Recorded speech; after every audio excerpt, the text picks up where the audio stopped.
afternoon. You're right. There's no actual news today. The indie game Kao the Kangaroo came out. It's kind of cool.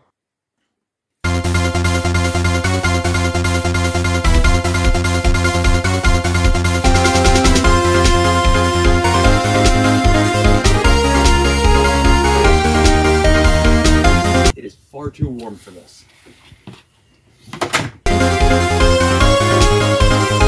It is far too cold for this. I have a cucumber now. Oh no.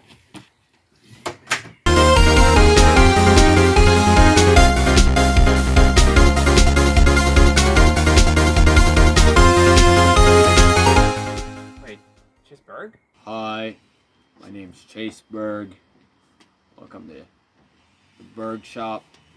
I sell used microphones, indie games, and rocks. Mainly rocks. Why do you sell used microphones? I got fired from the news, so I sell my microphones. Alright, fair enough. Say hi to the kids for me. Also, it's Kao the Kangaroo, not Kao the Kangaroo.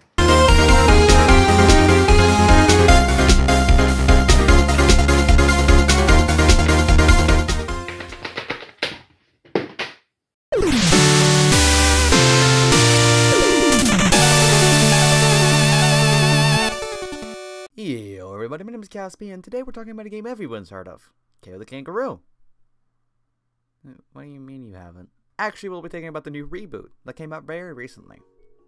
Kao the Kangaroo, the original, originally came out on the Dreamcast back in 2000, but considering that the Dreamcast made Sega a third-party publisher, well, needless to say, it's pretty unheard of. Made by Polish studio Tate Multimedia, Kao the Kangaroo got pretty mixed reviews, but was hugely successful in Poland, in comparison anyways. Enough to get a sequel in the form of Kao the Kangaroo Round 2. That rhymed. Released in 2003. This later got a Steam port, and I've actually played this one. It's a pretty alright PS2, GameCube, and Xbox era mascot platformer. After that, there was a GBA version of the first game, and a third game no one talks about because it never left Poland, and now we're here! I've known about the Kao series for a while due to the YouTuber Nitro ad. I believe this is where a good chunk of people know the series from. It's certainly where I know it from. The reboot was announced in June of 2020, coincidentally, or maybe not coincidentally, the 20th anniversary of the series. A demo was released in February of 2022, and a few months later, here we are. The story is that your dad did like mine and left, but it's unknown if he's dead or not, so I guess Kao wins this time. But it did make a clone dad, so I guess I win this time. Ha! He has a dream where his sister runs away, steals a plane, and tries to find Mr. Kangaroo, also known as Dad. This dream is actually the tutorial level. You learn about running and jumping and dodge rolls and the combat. Oh god! Combat in platformers nearly always ends up wrong, and this is no exception. It's basic. All you do is press one button until you do a special attack, in which case you press a different button. Thankfully, most of it is skippable, and even the ones that are forced upon you are whatever. They don't last too long. The other controls are fine. They feel good, but they're nothing exceptional. There's a double jump and a spin attack that also works to get you slightly further forward. Again, nothing exceptional, but serviceable. It was a bit strange, and I did occasionally miss jumps because of that, but I do that in every game. The ground pound attack is also a bit funky as it bounces you back up for a moment, which led to 1 or 2 deaths. That kinda sucks, but it was rare. As you might have noticed, the lighting is beautiful. It's made on Unreal Engine 4, so that's no surprise, but other than the lighting, the visuals are kinda meh. The character models have quite low polygon counts, and there are visual bugs everywhere. Stuff clipping into each other, clearly flat planes showing 3D objects out of balance, etc, etc. Not too surprising, but it was something to note. At the beginning of the second tutorial, also known as the first level, you get your dad's old boxing gloves. Walt, your mentor, tells you that he hid these for a reason, but you don't really care. After a little bit, you find out about the Eternal World. Wow, such a unique name. By hitting these crystals, the Eternal World seeps into our world and reveals things like platforms. It's a pretty neat, if unoriginal, mechanic. Also, your gloves talk now, don't worry about it. Walt tells you your father never did this, so that's kinda cool, I guess. As I just mentioned, your gloves talk, and it's voice acted. The voice acting is fine. It's serviceable, but nothing too amazing. I feel like I'm saying that a lot. I found Kao's voice to be annoying though, as he speaks with a weird tone of voice. It's hard to explain, so here's a clip. Flying monkeys? What's next? Cuddly piranhas? It just sounds weird, doesn't it? Elsewhere, it does sound fine, like with Walt or Chaos Mom. One thing that is quite strange is the fact that, outside of cutscenes, there's no voice acting at all. Not even a Banjo-Kazooie style, and it makes any dialogue feel empty. See, it's weird. It doesn't make sense. After the first level, you get taught about runes. These runes are your stars, or jiggies, or eggs from Scalar. Although you need every single one, with 2 exceptions. There are 50 in total in the game, but you only need 48 to unlock the final boss. It's quite strange because you need every single one up until this point, and besides the ones in the hub world, they're almost impossible to miss. Except that one time when I did miss one, but we don't talk about that time. As I just noted, there are hub worlds. In these, there are coins called ducats. They can be used to buy 1-ups or heart pieces in the shops. As said, there are heart pieces that function much like the ones from Zelda. You can find diamonds that do fuck all but give you a false sense of accomplishment, but they do look pretty. And there are 4 hub worlds in total, with a certain number of levels in each. There's Chaos Home, Monkey Spot, a Snowy Spa, and a purple space-looking area. Each level has collectibles. Most of them I've already mentioned so far. Ducats, diamonds, and runes. There are also 3 letters you can collect. A K and an A and an O, which obviously spells out Kangaroo.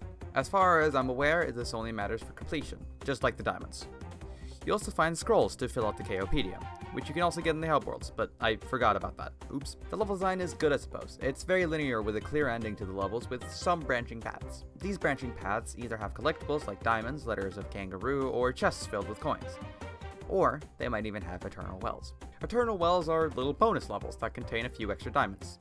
They're either a platforming challenge or a combat segment, where you have to kill X number of enemies. Speaking of enemies, every world has one big bad enemy, also known as boss fight. They're surfaceable at worst and kinda fun at best. Due to the very simple combat, it seems like the bosses would suck, but most of them, if not all, go for a more puzzle approach, like doing a bit of platforming to hit a crystal, or dodging attacks before throwing an object. It's actually quite fun and a nice change of pace to the admittedly simple platforming stages.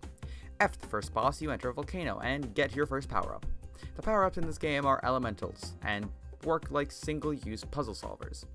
There's a fire one that can fire up ovens, burn cobwebs, and activate these moving platforms. Eventually, you also get ice to freeze water, and do other stuff, I think? I don't know, it didn't really do as much. And lastly, there's air, I think. It looks like electricity, functions like air, and the symbol is a plant. Anyways, this one lets you pull objects towards you, and it's pretty neat. These power-ups are basic, but cool, and a nice addition to the gameplay. There are also boomerangs that get used to solve puzzles. Of course, a kangaroo has a boomerang because... Crikey, crikey, kangaroo, Aussie, Aussie. They can take the power of other elements to do the same things. Except for wind, that one doesn't have a use. They overall do the same things. Hit shards from afar, burn cobwebs from afar, and freeze water from afar. Speaking of ice, yeah, there's an ice world. The ice physics aren't too weird, but your roll works in a different way that feels really strange. But other than that, I have nothing to note on when it comes to the ice physics. They're not terrible. They're... whatever. Oh wait, does this game have glitches? Oh boy, does it! My ground pound stopped working here, it didn't stick me to Aurora ones, and most importantly, it straight up didn't save at one point, and I had to play like 40 minutes of the game over again. The saving issue is one that is being fixed, so this won't be an issue going forwards. And I suspect the other issues are also going to be fixed, so this section will hopefully age horribly. I hope. Actually, a Google form about glitches has just been sent out so that the people who have experienced glitches can report them so they can be fixed. So that's Kao the Kangaroo. Despite having a strange box art and not actually being for the PS2, it's still a fun, if simple, 3D platformer. The fact it's simple seems to be a problem to a lot of reviewers, but to me it's a good change of pace from all the other more complicated 3D platformers we've gotten as of late. It's a nice, relatively short, 7-ish hours, straightforward experience that is very chill and easy. Though people saying it's way too childish is just wrong. Anyways, I don't think I got the official copy of the game, so I'm gonna refund my physical copy. Hi, I would like to issue a refund for Kao the Kangaroo. It just came with Santa Paws 2. Wait, Sam? I thought Chase worked here. Yeah, he didn't actually get fired from the news. Okay, I'm not fired. I'm back. But, in other news, somebody has just been murdered. It was me. I did it. I killed him. I loved every second of it. Oh, now I'm fired? That's fair, yeah.